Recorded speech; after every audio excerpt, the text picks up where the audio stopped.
So Kickstarter is finally here.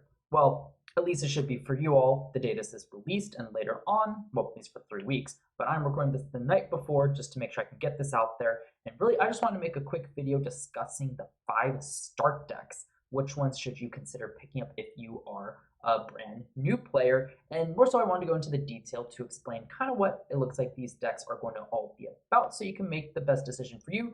Because I don't think it's really important if you're just trying out to choose the best deck. It should be whichever one sounds the most interesting to learn for you. So with that being said, you've got 5 options here, as you can clearly see here, and you can even go to elestrals.com/cards to look over the set list yourself, as I won't be really just going into detail about them and how good the cards are, but more so just kind of generally how they will work. So starting with Centaur here, this deck I think will be one of the easiest to learn, and its style of play is very rewarded by the rules, kind of teaches you them, the nuances with them. It's just a very straightforward and just powerful deck in that respect. Doesn't have the most powerful kind of pop off there, doesn't do the most explosive thing. It will just be consistent, well, as consistent as you can get with cards at only 2 and 1 copy as opposed to 3, but still pretty consistent. This deck, when it was a prototype, had proven itself even with a slightly different card pool, and I think that will still hold true. So if you just want something easy, fun, with well, okay, I said it wasn't explosive. You do say Timber to Centaur, but that's explosive. But if you just want a pretty straightforward deck to try to get down the rules of Elestrals and learn the flow of the game, I think the Centaur deck is perfect for you. Now, moving on to Majesty here. This deck is if you like more defensive play, as this deck has a lot of high defense and a lot of interesting cards that can kind of pair up with that. It's more, has a stall and burn package into it, so you can stall the game while burning down your opponent. But you can also have fun cards like Galaxy, which turns all your defense, or swaps all your defense attack for an explosive attack after stalling for long.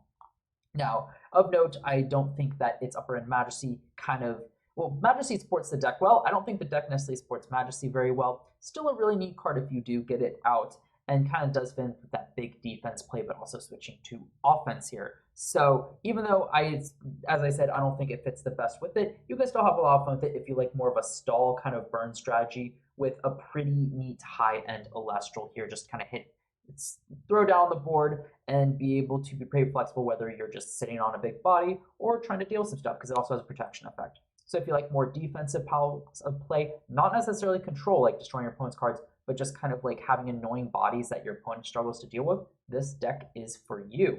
And just honestly, a lot of neat cards in here to kind of show some more of the nuances of a strategy that isn't necessarily rewarded by the game and how the game, what the game rules kind of benefit, but at the same time just kind of lets you be really, I don't want to say annoying, but just kind of set up a wall, kind of stall out your opponent, that sort of thing. That's kind of what this deck is for, and I think you'd have a blast with it.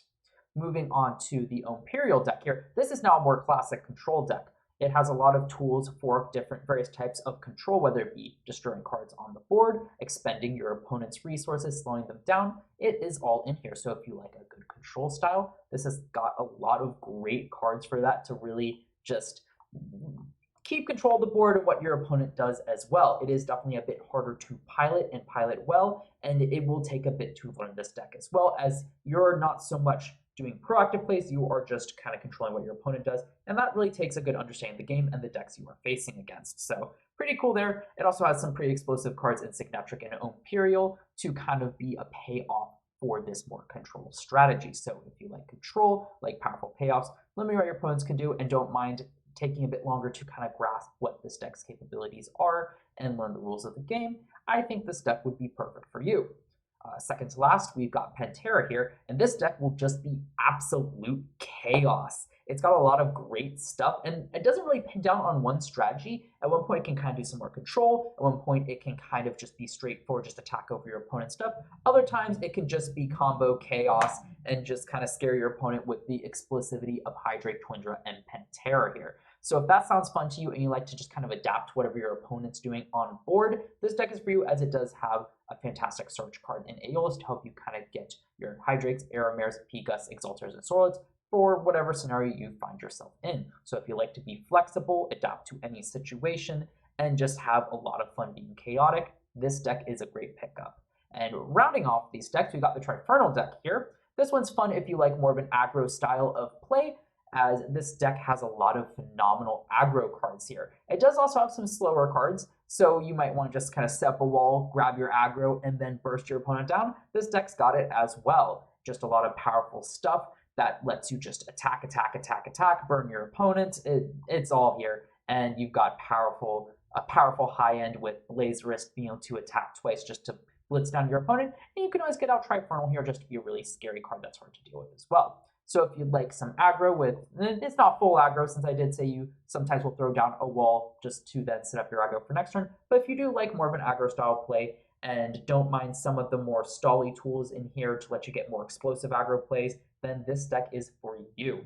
So that is it for all 5 of these start decks, just kind of a brief overview. Again, if you're just starting out, there is no wrong pick. Just whichever one looks the coolest artwork-wise, whichever description sounds the most fun to you, that is what you should choose in my opinion.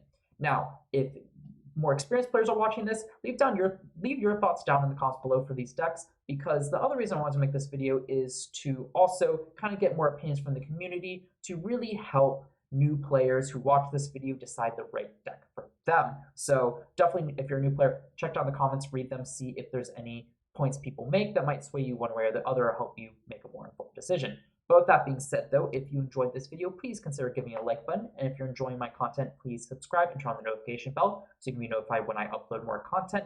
Because I also am I also am excited to make more content kind of breaking these down. I want to shift over for more of the competitive players or just more experienced players, being able to break down these decks in more detail, the cards in them, how good they are, what are some good exclusive cards to this deck, as well as do a full breakdown for base set.